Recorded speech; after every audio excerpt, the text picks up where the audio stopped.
In this module, we're going to take a look at the preset layer and the data center layer. So right here is the preset layer.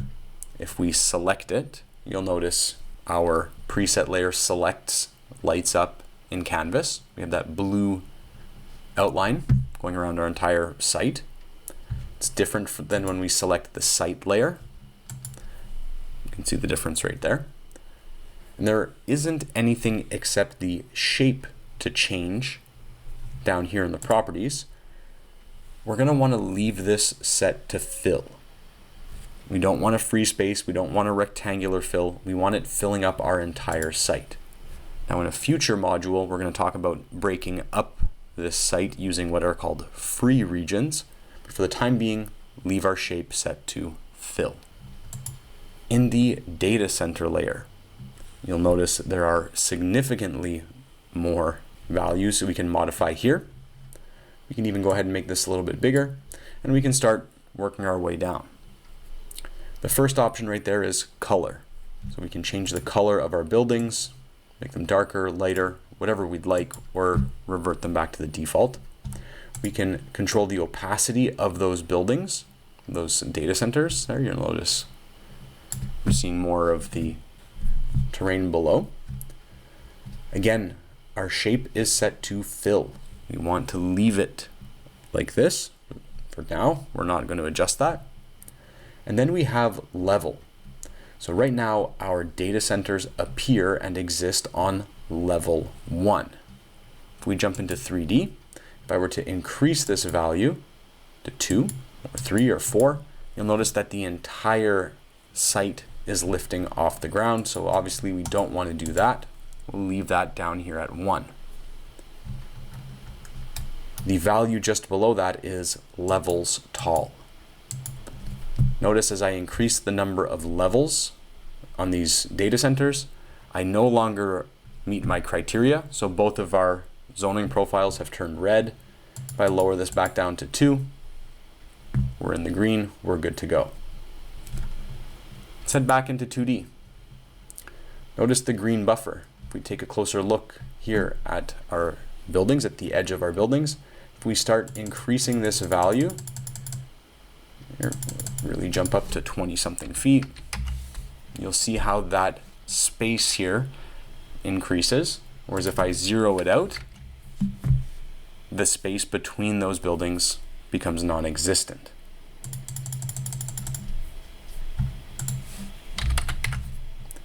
The higher that value, the smaller or the lower number of warehouses or data centers will be placed. So we want that maybe down at 20 feet. We have a cross-loaded option right here. So if we come in and turn it on, these data centers now have a yard on each side. Let's go ahead and leave that turned off for the time being. We'll zoom back out a little bit right here. And notice we have building access and building front.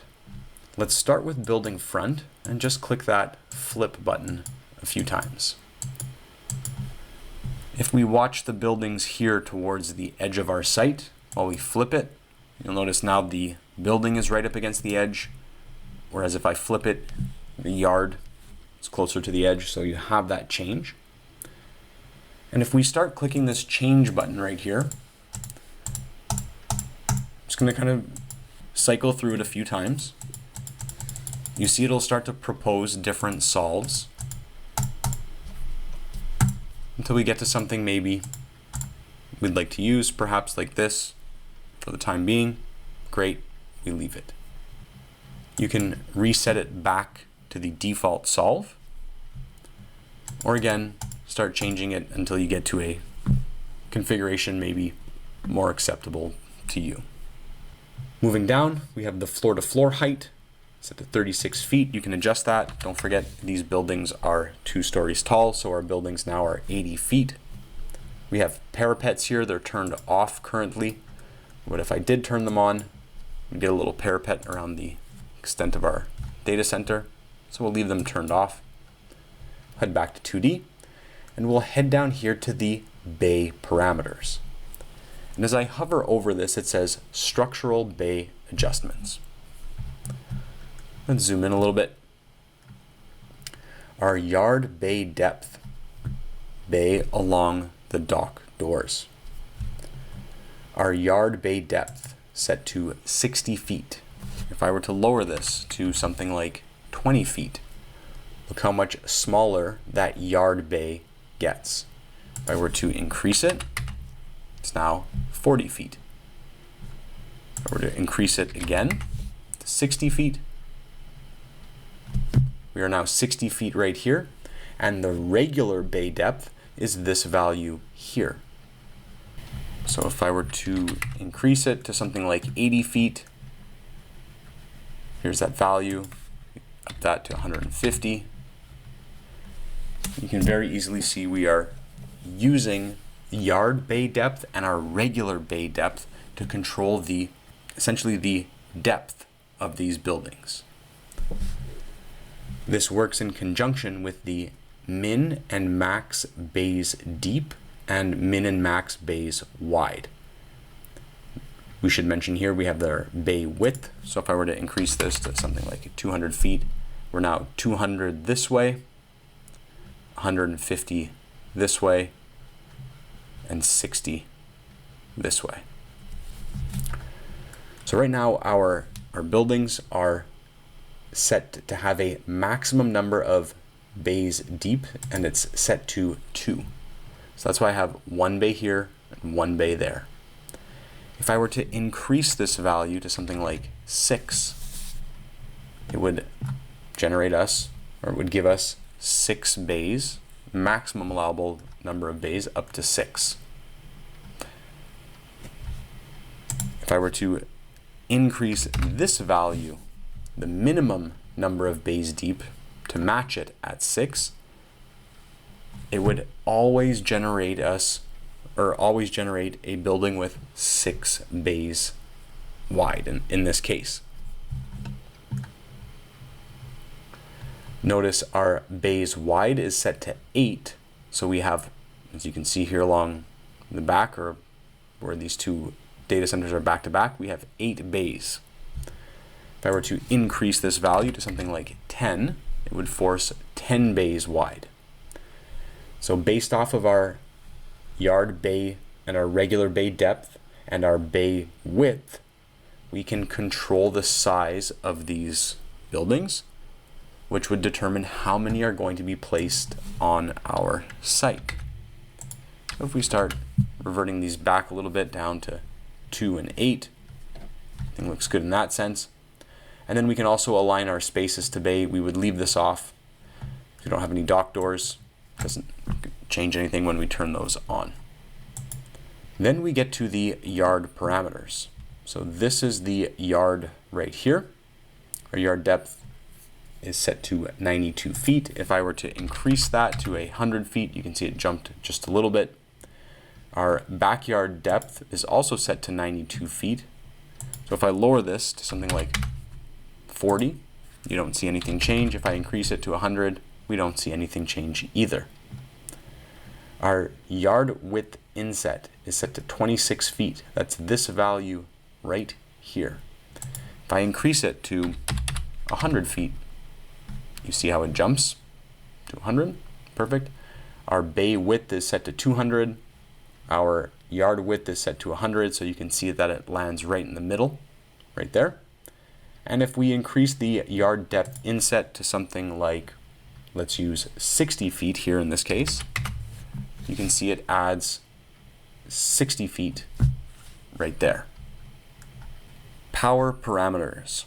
Right now we have an efficiency of 80%. This works. We can leave it at that for the time being. As we move down to our target power density, so our wattage per square footage, we can increase this value to something like, 180, let's say. Go. Our design PEU is set to 2.15. Maybe we'd like to lower that down to something like 1.25. Go. We have an electrical efficiency at 90%. We can leave that as is. And our electrical availability set to 150. Maybe we'd like to increase that to something like 200. So as we adjust these values in our data output panel, you'll notice in the data center power column right here that our electrical availability still says fail. We can address this later by either adjusting these values, perhaps adding additional data centers. We have some parking parameters right now. You'll notice on our site we have no parking. It's fine. If we were to create parking, it'll want to fill in a specific area with car parking. It's right here. We are going to go about doing this or adding this car parking in a different method. So I don't want to just fill in this area, but if we were content with how this looks right here, we can start working our way through it, but we're going to remove it for the time being.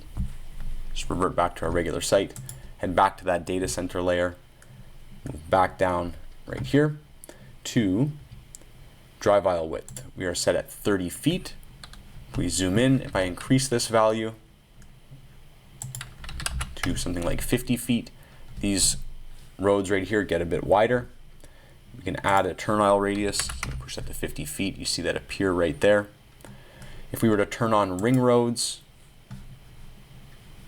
here and then adjust these drive aisle widths again, you can see how much bigger they get. Increase our turn aisle radius like so. Pretty straightforward. We also have the ability to add access roads. So if we turn those on or off, you can see the difference.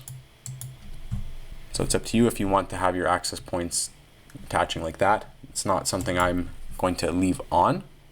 I'll turn them off for the time being. And I'm actually going to lower these back down to something a little bit more realistic. And then of course we have some additional cut and fill right here. As I mentioned earlier, we are not going to be addressing it in this course, so we can just pay no attention to it for the time being. Now that is the data centers layer.